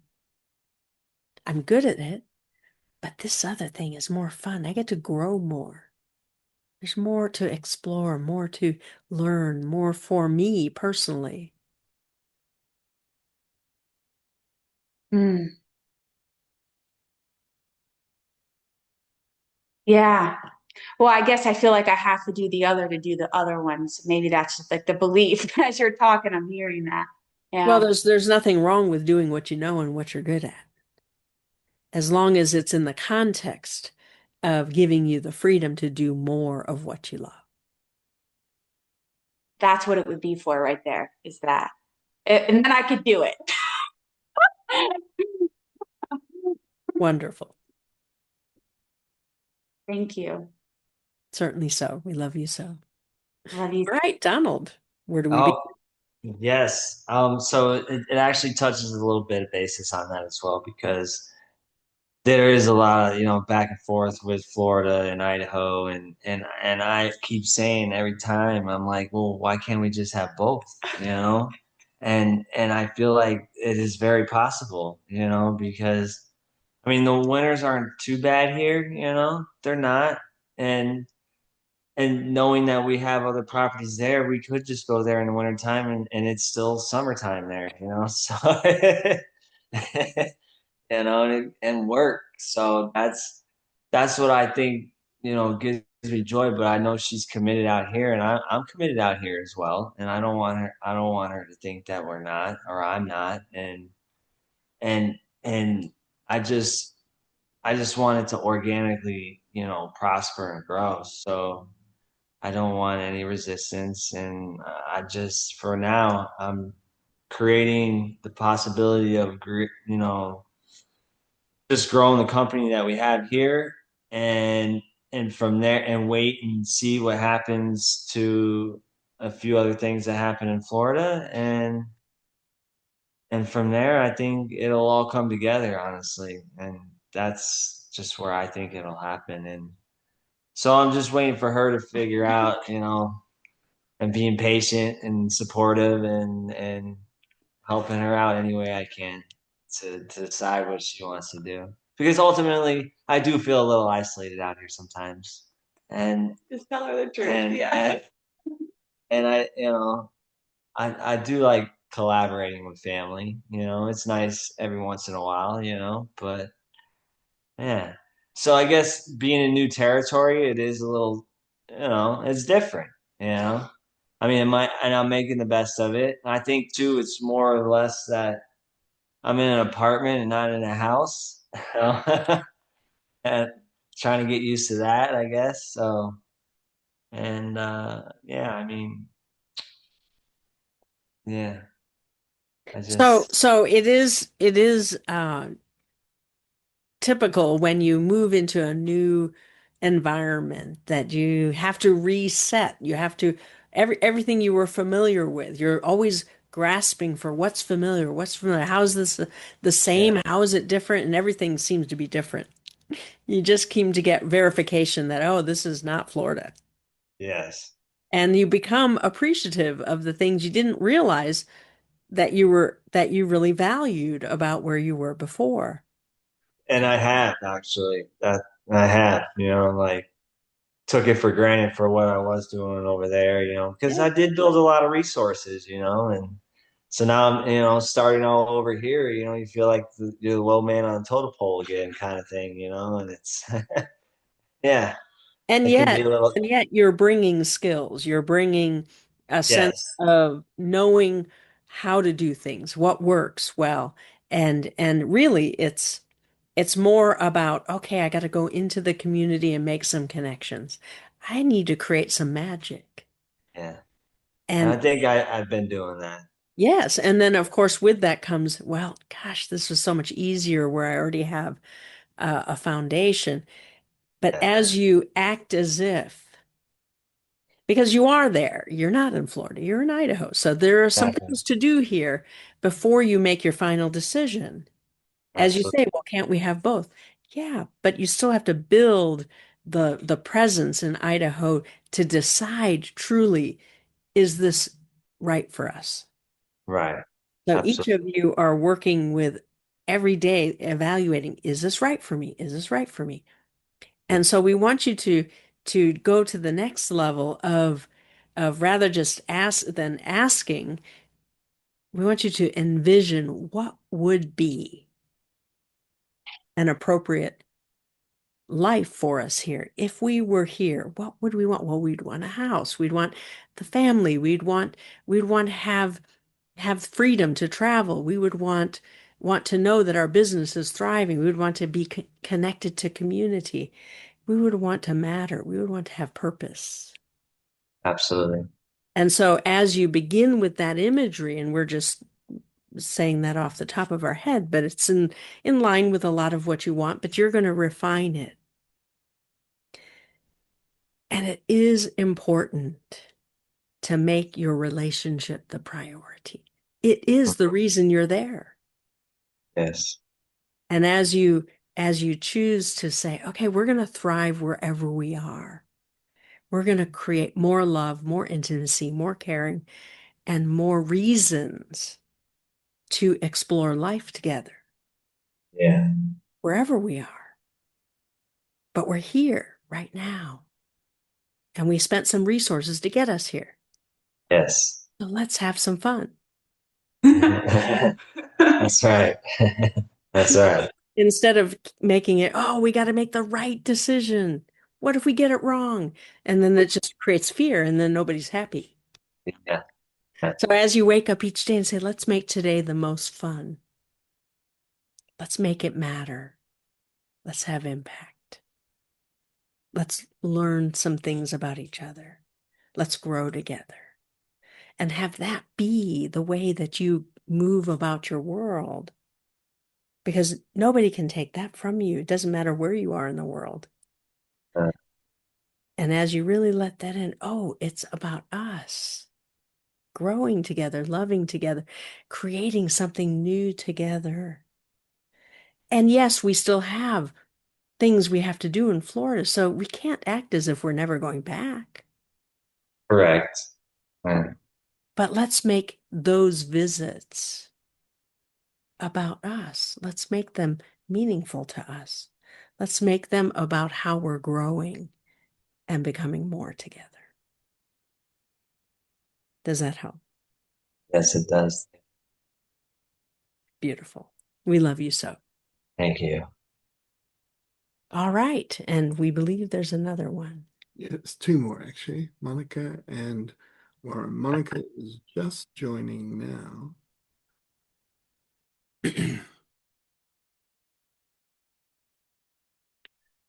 Hey, Monica, can you hear us?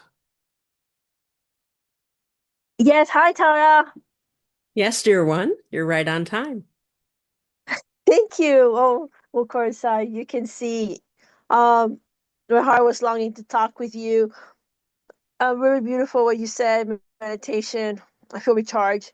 Um, is there I want to ask you from last week you said because you are a remover of obstacles, and I heard you and I thought about it, and yes, you're right, and I believe that it, I've been doing what you said, um, and trying my best to change some patterns of that old habit. Um, so I just want to see if that situation is blooming. It like my choice gotten better and able to join back. I don't know, maybe in a month when that obstacle is. I believe that obstacle maybe the things too. It's on its way to exiting out because I am a creator and I have created it. Neat. You're Beautiful. beautiful. Thank you. All right. And so, what we want you to do as the next step is really to allow your inner child, your little girl, to really be who she is, to let her have the reality that she wants so that you can focus on creating what you want without needing to be interfered with, you might say. So she has needs. She needs to know that you're available, that you love her unconditionally, and that your higher self is available. So you need to bring your higher self to her and say, higher self, I'm busy creating something new. Can you work with my child, my inner child, so that I can be clear, so that I can focus and I can trust and I can become more of who I truly am? And then to have fun with the little girl, to let her say what does she want? What does she want in her reality? Who does she want to have in her space along with your higher self? And then once that is secured, then, and it doesn't have to take very long, just a minute or two, then you come back to your reality. Okay, how do I feel about what I'm creating now? Is it still my priority? Are there other things showing up in my reality that need responding to, that are inviting me to play? And so as you allow that to unfold in that way, what you're going to find is, oh, I feel the joy before these things happen, and then they happen. It's because I'm feeling the joy, I'm in that resonance, that the magic happens. So you start making that connection, that who I'm being is what created all that magic before. It wasn't by accident. It wasn't outside of me. It's not because of other people. It's because of the joy that I'm expressing. Does that help? Yes, that is very beautiful. With that, I am a creator, and I am changing more the dynamics of the future for Yes. all. Yes. Mm. I believe I am an energy changer. I can change things. Absolutely. You are a reality creator and you're shifting into co-creating. And that's where what's happening is you're being asked to trust. You're being asked to love more, to step into that resonance first and to receive the reality. But you're right on track. Beautiful. Tara, thank you. Ryan, try your confirmation. I will be my obstacles for that situation. I know who you know who they are. Is being removed for it to create better experience With when I hit that. harmony. with harm to none. Absolutely. Oh, well, thank you for your blessings, and um, I you know my thoughts and what my soul's saying to you. Yes, we love you so. Thank you so much. I love you too. Thank you. Thank you. All right. And so one more. Warren, where do we begin? Well, it's kind of late, so I could come back again if needed. Whatever So, you desire. If you okay, well, just want to really speak. quick then. Right. And this is an amazing 3 hour session. They get better and better. Well, thank you so much, you and John and Katrina. Um, so in the meditation, um, as we're going up through the chakras, we got to the fifth chakra, which is blue, the color blue. And in dreams I've had recently, that color has emerged, and interestingly, kind of not surprising, relevant to this session. I've had I've had multiple selves. I mean, I was there in the dream. I recognize almost in the dream that I'm creating the dream, and there are multiple selves there, selves with a V, Yes. and I just like, and because in that meditation, I kind of interestingly dropped out into some other thoughts that were like conflicting as you got to that chakra. And then I came right back on the sixth chakra. And the beautiful blue background you have. Can you just kind of expound a little bit on that fifth chakra and my idea that it's related to voice Yes, and absolutely. the resonance involved, and even the color blue if it's relevant. I'm just out of Yes. curiosity. Yeah. So the fifth chakra, that of self-expression, often determined through how you express yourself in the world, not limited to voice, but sometimes when people have sort of a something caught in their throat or a cough, or it's because there's something throttling the voice, Mhm. a fear, a dread, uh, a lack of permission from uh, the self, aspects of self that want to stay safe, for instance. And so when that's happening, it's very important to clear the energy. Important to say, wait a minute, I create my own reality, but when this is happening, I don't feel like I am. I'm not sure that I'm creating what I want. And so then that quickly deteriorates to, I don't think I create any of it. But we know that you're not in at that point at all. But isn't it interesting? Here you are receiving this healing of color, specifically at your throat, and you drop out.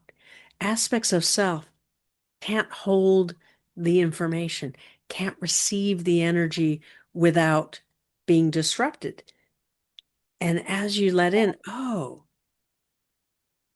I'm really willing to be free to express myself. I'm willing to be more of who I truly am. And these aspects of self that that are uncomfortable with it, they're making themselves known not for no reason, not because they're going to interfere, but because there's something they need.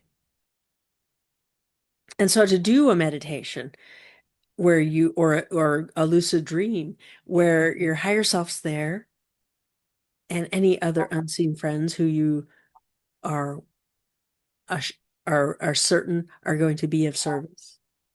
Yeah. And Can I just drill down a little bit on that? So in one dream in particular, I was aware of myself in the dream, yes, and then two others, if you will. And they looked similar, but they were slightly different. And the color blue was affected somehow. And it was almost like there was, imagine, I wouldn't say a conflict, but a difference of opinion and a stairway, and one was at the bottom and one was at the top. And somehow I woke up from that dream confused, but thinking maybe the answer lies in between, somehow in between those two images of myself in the dream. And is there like a third uh, in that dream as in a trine, right? A third element that actually transcends both of those, and the secret is to get between. I don't know, just Yes, yes. I'm So, rambling right now, but yeah, you know, no, so you've done the process a few times with John and Katrina's coaching where you integrate two aspects into the whole. So the you that's observing, looking down from above or from the side, whatever direction, doesn't matter. And then you're aware of these other two, they're at odds. One at the top of the staircase has a higher perspective, has a higher resonance. And the one at the lower end is solid, is firmly in place, has a foundation, more grounded, is yeah. grounded, yes, but isn't necessarily willing to move. Neither are willing to move off where they are. No, I expended energy either staying where I am or getting to where I am. So there's a conflict. What do we do? Do we keep moving or do we hold firm? Well, each of them have a gift. Each of them have a perspective that you need. In order to have a balanced perspective, you need to know what's valuable about having the foundation and what's valuable about moving forward. And it is in the in between. And so to take this into the liminal and just spend a few moments there in the paradox. I'm both. And I'm a third. What does it mean? What's relevant? And just let it coalesce in the liminal because it's not logical. Because you can't meet him in the middle and stay there. It's not going to work. That's not the right answer. That's the solution your world has given you, but there's something more. There's a luminous intent in each that will take both of them into a whole different reality. Well, I just need to say, and I don't mean to interrupt, but what's coming now and what came shortly thereafter was a feeling that what was missing was a feminine energy. That we both, not only those two, but me, were missing some form of feminine energy. And that was I don't know. So it's just profound, right? And I'm not saying it's about chauvinism, okay? Because I've frankly I've known women more chauvinistic than men, but it's more about a feminine energy there. And yeah, wow. I'm glad we're talking. Thank you. Beautiful. Yeah. So in that space between, you can access the feminine more easily. Yeah, maybe it's about time. Wonderful. We love you so. Thank you. Thank you so much. All right. And so to each and every one of you, thank you for staying the extra time. So valuable. Each conversation building upon the previous one. The order was intentional. The order was exactly what each of you needed. In that order, you addressed what needed to be addressed and opened up to something new. Wonderful. All right, and so we go for now. We go with love and peace until next time. As we bring Katrina back, we go with love and peace.